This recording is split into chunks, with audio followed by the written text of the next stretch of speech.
Good day to everyone who's here listening.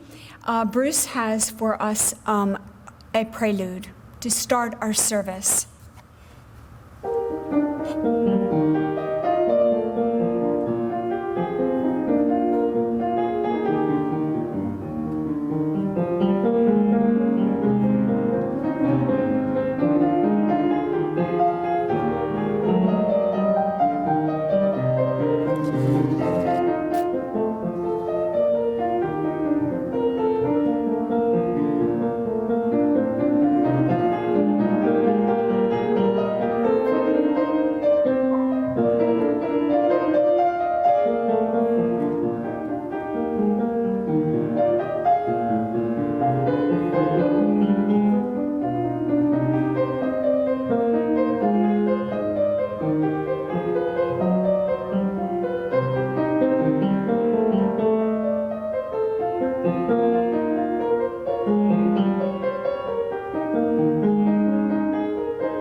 Thank you very much, Bruce. That was quite beautiful to start this video. We are going to sing hymn 361, Enter, Rejoice, and Come In. Excuse me. We're going to sing all 5 verses. Sing along with us. If you forget the words or sing off key, no problem. No one will know.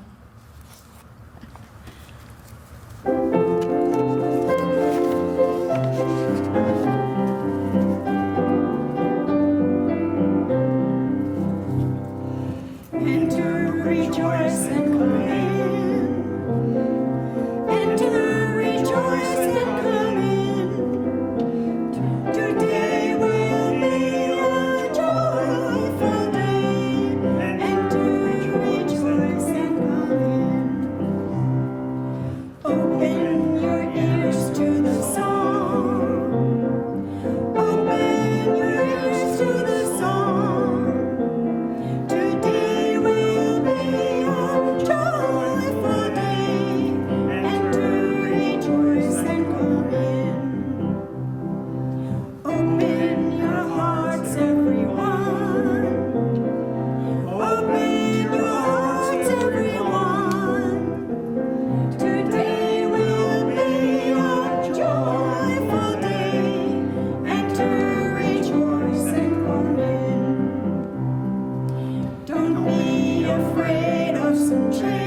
Thank you so much. I could almost hear you from here. My name is Lynn Olson. I want to welcome you to a YouTube video service from the Treasure Coast Unitarian Universalist Church at 21 Southeast Central Parkway in Stuart, Florida, 34994. This video service is being recorded on April 9th, 2020. I want to take a moment to thank all of those helping provide this video service. Our guest speaker, Reverend Bob MacDonald, our pianist, Bruce Ruby, and our video recordist, Chris McGann. This congregation is a welcoming congregation to people of all skin colors, sexes, sexualities, gender identities, ages, and backgrounds. All of you are sacred. All of you are welcome at this fellowship. Please visit us after the current pandemic threat subsides and the church doors reopen for services. Special welcome today to Reverend Bob MacDonald, a previous minister to this congregation. Bob, why don't you stand up? All right, thank you. Can I sit? Yes. It is with joy that we welcome you back to Florida. Thank you for speaking at this fellowship. I have a few announcements to make. Announcements are found in the weekly online Friday newsletter. Thank you to our wonderful office administrator. Many, many religions celebrate holy days in April. Today, the Jewish people begin their very sacred Passover. If you are looking for valid information on the COVID-19 virus, it can be found at the website for the Centers of Disease Control and Prevention. Look online and find cdc.gov. If you're curious about Unitarian Universalism and our 7 principles, that information can be found at uua.org. Members and friends, please be reminded to mail in your pledges and offerings. You can also go to our website, info@tcuuc.org, to donate. Thank you.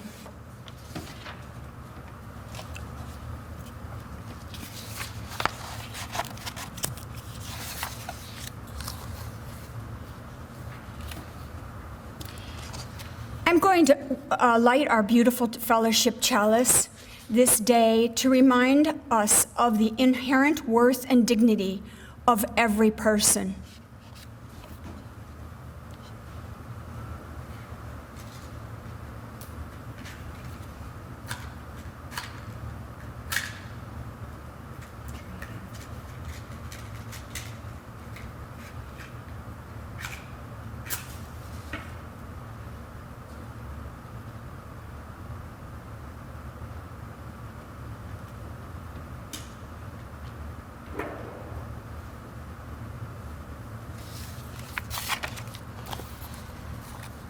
The world as we knew it has been shifted by external forces, and our peace of mind has been shattered.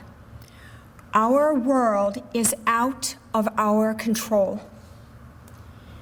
The ongoing pandemic at this writing has resulted in our beloved nation having hundreds of thousands of cases.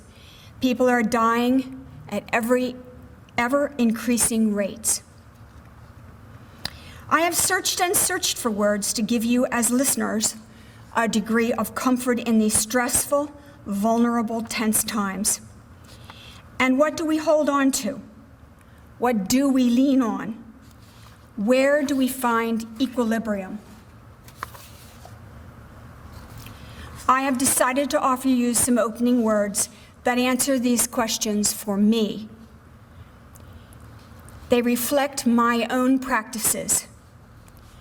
As humans, we are caring and supporting others, such as our loved ones, our friends, neighbors, and community. But please remember that we are each a person with inherent worth. We frequently forget to give ourselves the love, caring, and support we need and desperately desire. We must unplug, breathe, release our pent-up tensions, and spend some time in nature. The core of our being is not affected by the current winds of change. We must look within ourselves to find stability and certainty. Our core is our true being. I'm listening to my core self through daily meditation and learning something important. I am very, very rich in ways that have absolutely nothing to do with money. So I suggest that you look with loving kindness at yourself. Treat yourself with softness and compassion. You are home to a precious breathing life. Be good to yourself. Self-quarantine. Take necessary precautions to keep healthy.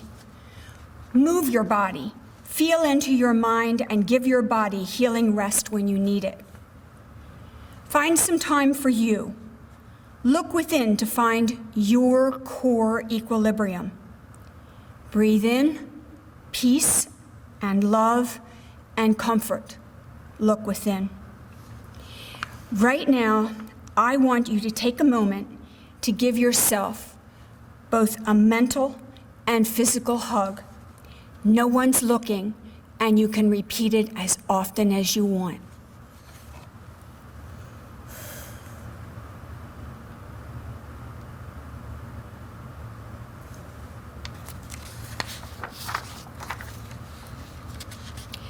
Bruce, would you please play our hymn, Spirit of Life? It's number 1, 2. Along with us, I'd like to hear you all the way here in Stewart. We're ready when Bruce is.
Thank you so much.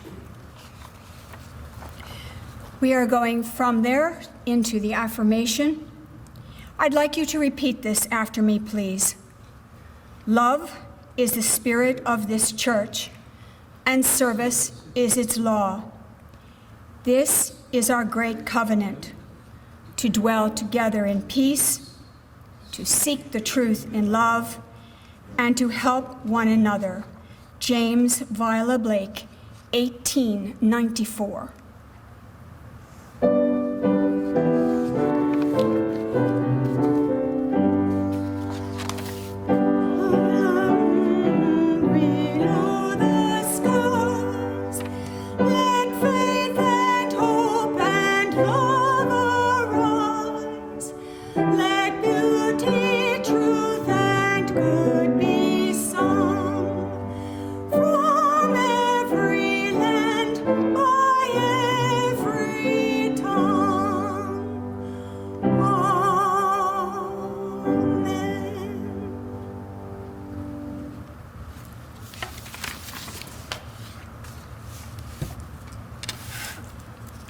We have some joys and sorrows to share today. We would like to extend prayers to Sue Lorimer, our previous music director, and her family for illness within their family. On a happier note, I would like to wish Karen and Dana a happy anniversary.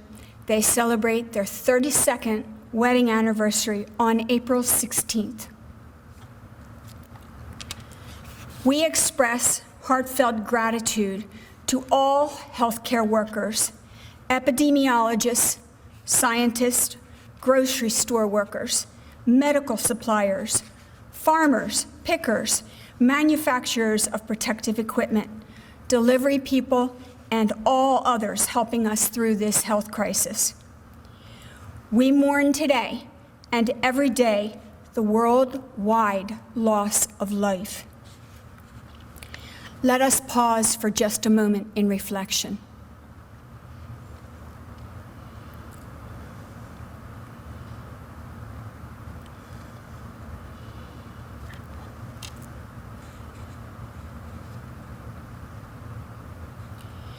May this pandemic end soon, and may we learn from it so pandemics like this never happen again. We are all in this together. We are one earth, one people. May we find comfort from others and from within ourselves. I'm going to ask you to pause again so that each of you will have a moment to reflect on your personal joys and sorrows today.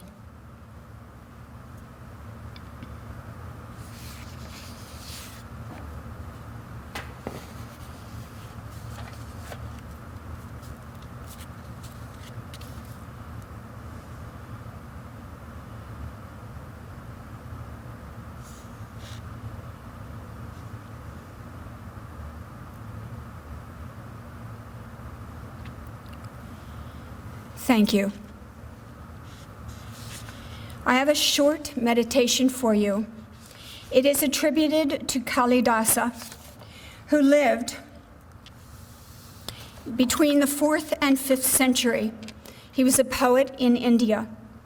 This poem is attributed to him.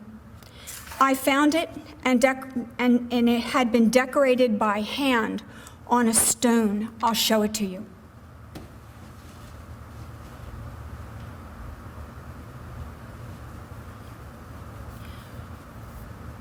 This was something I bought at a yard sale. The entire poem is on this stone, handwritten. I'm very glad to share it with you today. May this poem help you find hope. Look to this day, for it is life, the very life of life.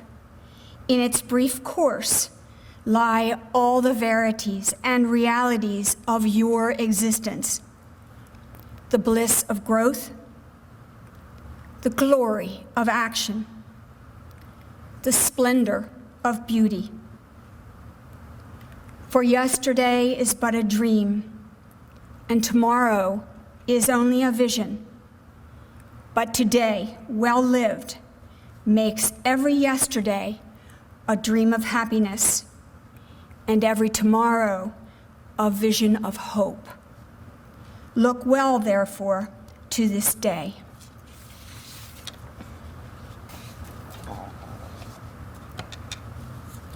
Bruce, I believe you have a piano meditation for us called Sweet, Sweet Spirit.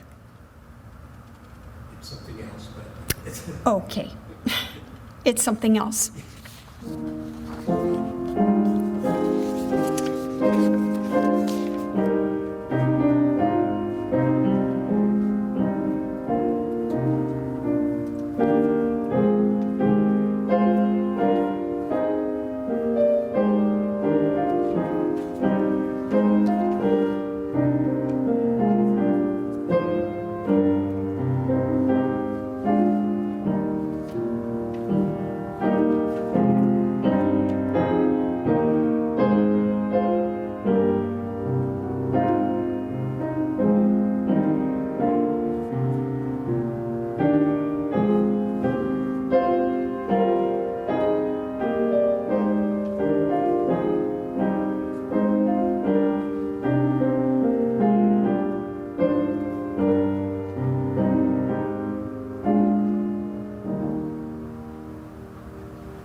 Reverend Bob MacDonald has a sermon for us today called Two Searches Still Intrigue Me.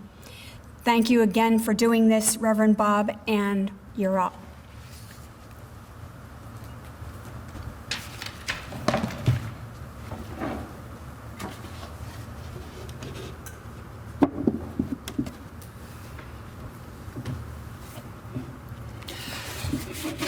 Thank you, Lynn, for your warm welcome. A virtual hug to you. And I know you're a hugger. I've seen a picture of you at a tree recently. Recently, Karen Frank, our board president in overtime, in a Friday update, suggested this time of world nightmare and fear might be a good time to share our stories. Ministers have so many stories to tell, and the challenge is to make them interesting and relatable to any who will listen. So today I try. Whenever I hear someone refer to a book or an event or an experience that was part of my journey, even if way back when, especially if way back when, something triggers my wiring, and I'm taken there, and for a moment savor again that moment's place in my narrative. So a couple weeks ago, a cable news commentator said that this shared trauma we are in reminded him of Viktor Frankl's Search for Meaning, how to find and hold on to a meaning in life and in one's life during and after the horror of the Holocaust. Frankl's words, "Everything can be taken from a man but one thing, the last of the human freedoms, to choose one's attitude in any given set of circumstances, to choose one's own way. And when we are no longer able to change a situation, we are challenged to change ourselves." So that commentator took me back to the mid-60s, to college, when Frankl and the backdrop of his life were new to me and profoundly stirring, uplifting, and indeed horrifying. To give the commentator his due, he said the Holocaust and the pandemic were not the same, but the challenge to us was similar, to hold on to the meaning in and the meaning of our lives. That was and remains for me a spiritual high. Frankl knew the depths of human evil, despair, and loss, and affirmed that even there is more than evil, despair, and loss to be found, enough to go on and to build on. At that time, I was working my way through Yale Divinity School by being the weekend minister of a small Methodist church, a little larger than the group gathered here, but a small Methodist church in Milford, Connecticut, 10 miles from New Haven. Part of my job was a small adult class on Sunday morning. The denomination came out with an adult study series of booklets called Man's Search for a Meaningful Faith. The storyline was a fictional couple, Archibald and Imogene, who could forget them, struggling to make their faith more than tradition. Tradition, what is handed over and often handed down unquestioningly. What stuck for me, other than their names, were the words search and meaningful in the title. Search and meaningful sounded like questioning and open-ended, unsettled but not unsettling, not what most religious groups were known for. While still fairly new to religious settings, I had been in enough to know that most people I met in religious circles were celebrating what they had found. So the deeper I got into my career, it seemed like people were more concerned about the destination than the journey, and answers more than questions seemed to be the business of religion. So for me, church, congregation, fellowship, all that has been the tent, the umbrella, the arena for pursuing two searches, searching for community and searching for truth. First, my search for community. My family of origin in upstate Troy, New York, had no religious roots.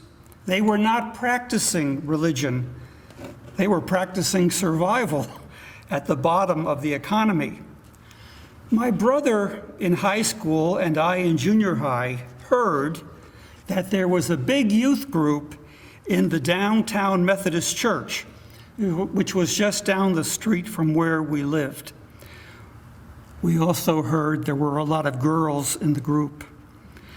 The counselors were the minister, older man, and a nurse, a woman middle-aged, warmly welcomed us. I heard a lovely 8th grade girl mention that she had just read Dr. Zhivago. Did I mention that she was lovely? The next day after school, I had to go to the local library and ask the librarian, how do you look that book up? And I took it out. The library was a wonderful stately building next to Russell Sage College. And I found the Pasternak novel. So next Sunday youth group, I approached her and said, I read Zhivago too. She said, that's nice, and walked away. The end. I wasn't crushed. Well, my crush was. Overall, we were so surprised and pleased by the welcome Sunday night that we started attending morning worship. Sitting in the back pew when the sermon didn't seem interesting, we counted nodding heads. Not nodding in assent, but in sleep. Welcome and affirmation were so central to our experience of religion that whatever I came to learn about and to think about church, God, Jesus, as I grew, it all had to be held up to that prism. Just how welcoming, just how affirming.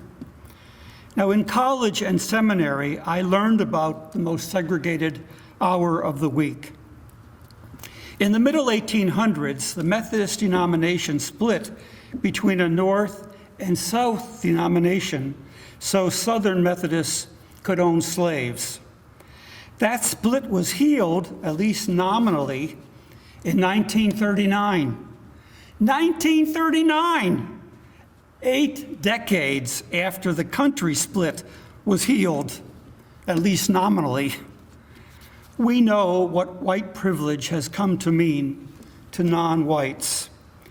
Even now, in the distribution of the virus and the insufficient medical treatments. Welcome and affirmation, that first proud UU plank and principle, the dignity of every person, is our badge of honor. The story of creation in the Jewish and Christian scriptures says everything created was stamped good. Ergo, everyone created good. What part of that dare we alter? Again, my Methodist denomination has chosen, until recently, to take other words of the text literally. So the denomination, second in size only to the Southern Baptists, is splitting into a traditional Methodist church, which will say gays are welcome, but their life is unscriptural.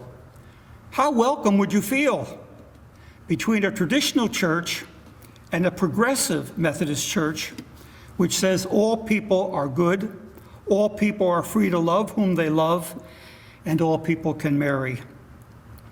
I was fortunate that gay clergy friends trusted me enough to share with me what closeting such a vital and central part of themselves was like in order to be ordained, in order to be a minister of a church. Through most of their career, they had to be closeted. When people care about you enough to tell you lovingly how your silence has contributed to their suffering, well, you have to grow to a healthier place and not be silent again. So, seeking a community that beams neon lights, the welcome and affirmation that caught me by showing me and my brother a door opening and not closing, and a window opening and not closing, that has to be what I still seek in religion. And honesty whispers fact-checking like, if you want to see change, be change. And if not now, when? And then the whisper to beat all, when I'm open to it, how welcoming and affirming am I? So I also want a faith community that stretches me to consider what I have missed and emphases that haven't been mine, but may still enlighten and enrich my unfinished state. Which brings me to my search for truth. I don't have a good answer to the question posed by Pilate. What is truth? This journey too, has been a painful one, as my own personal store of certainty, this much I know for sure, has dwindled through the years. Like the stock market, well, I guess it's made some turnaround very recently. So my grasp of truth is somewhere between what I think the Greek philosophers taught. Older and wiser meant learning how little you know. Was that the Greek philosophers, or was that a Japanese wise man named Yashi? So my grasp on truth is somewhere between that dawning dwindling and what I learned from a poster a long time ago. The truth will set you free, but first it will make you miserable.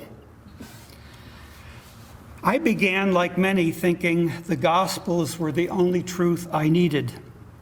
The phrase, the gospel truth, caught that and me for a while, a long while. People who knew me and seemed to care about me told me that college and seminary would ruin my faith because I would question what they chose not to question. That happened, and so the journey began and continues. Steve Pitkin, who passed away a few years ago, but who was a leader here for much of this church's history, Steve asked me, often with a twinkle, more than once, to define eternal. Define eternal.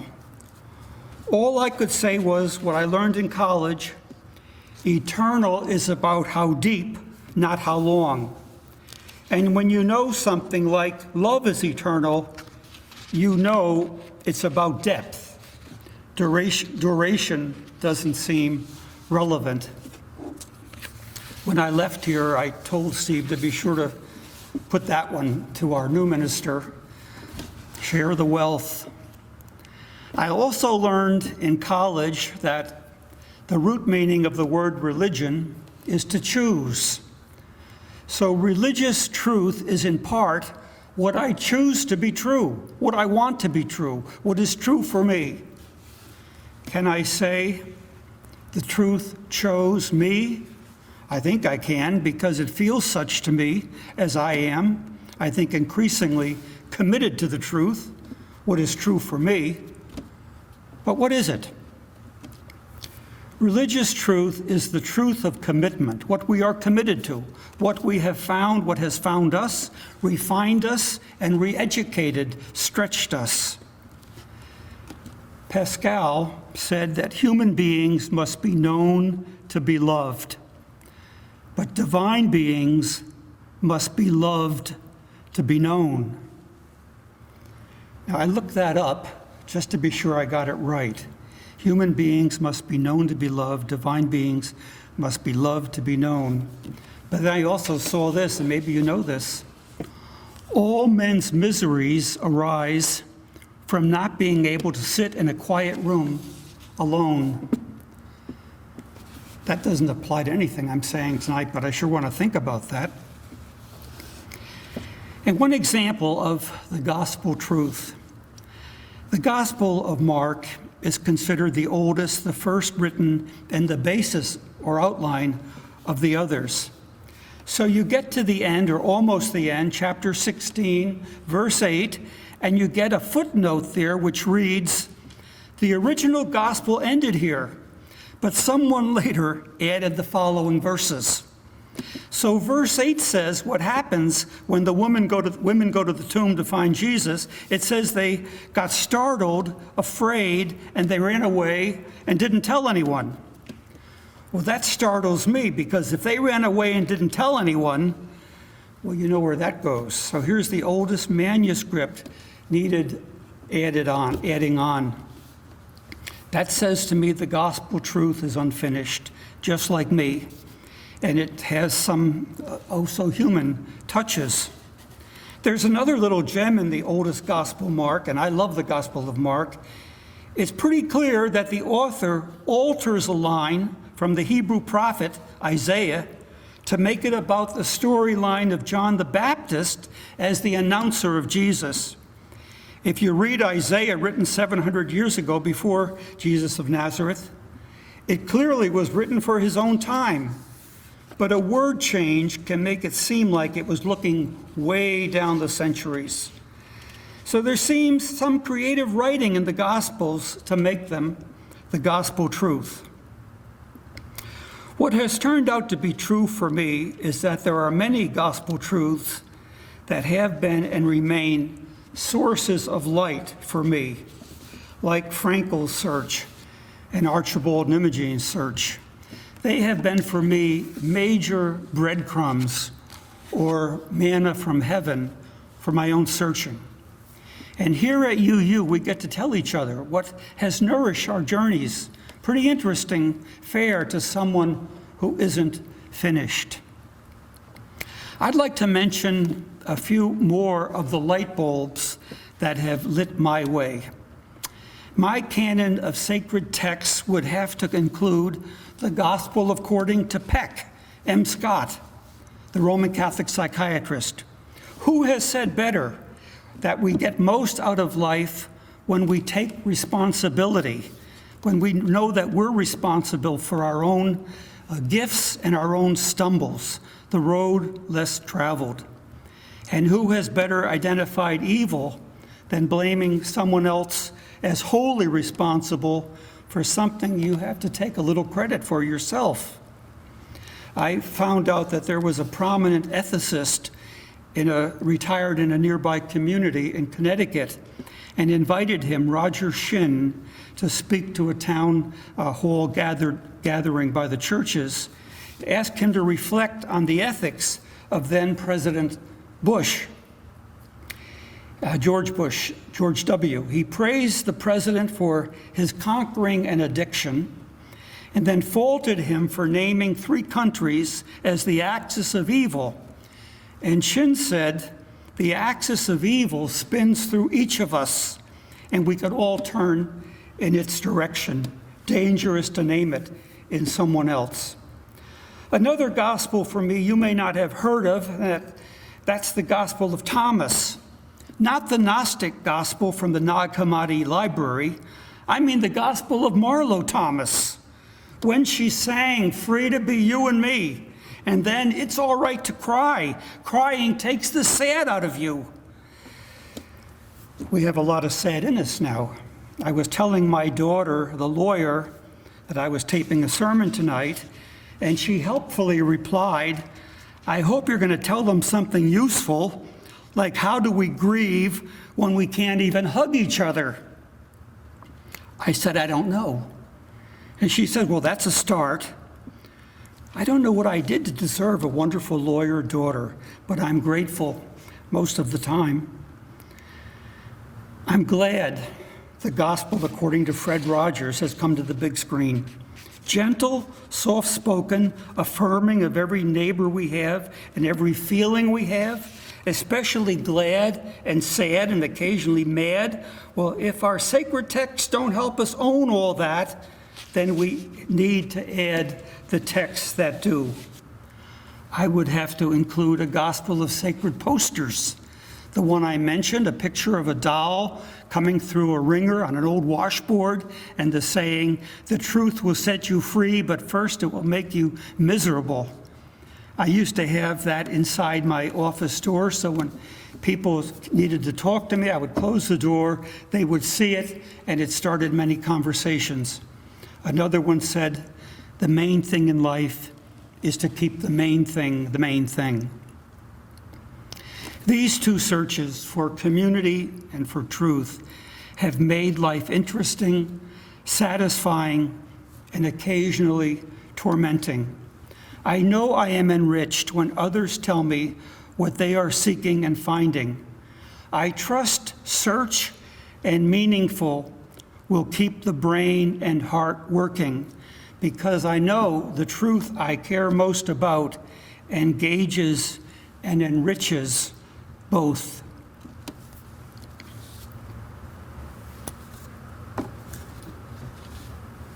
Closing words from the hymnal attributed to Robert Maybe Doss. For all who see God, may God go with you. For all who embrace life, may life return your affection. For all who seek a right path, may a way be found, and the courage to take it, step by step.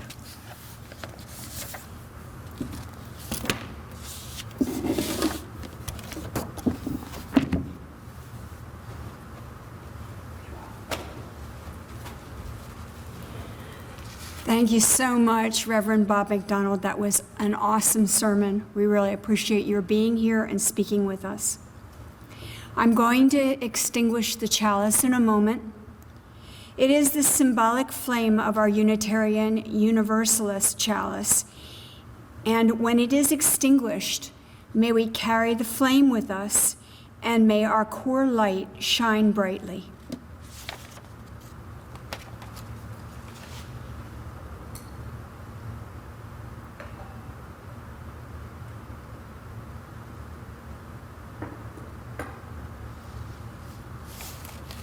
Thank you. I think Bruce has a postlude for us. Thank you.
Thank you so much for joining us today and listening to our service. May peace be with you, and may you find your path to hope. Thank you.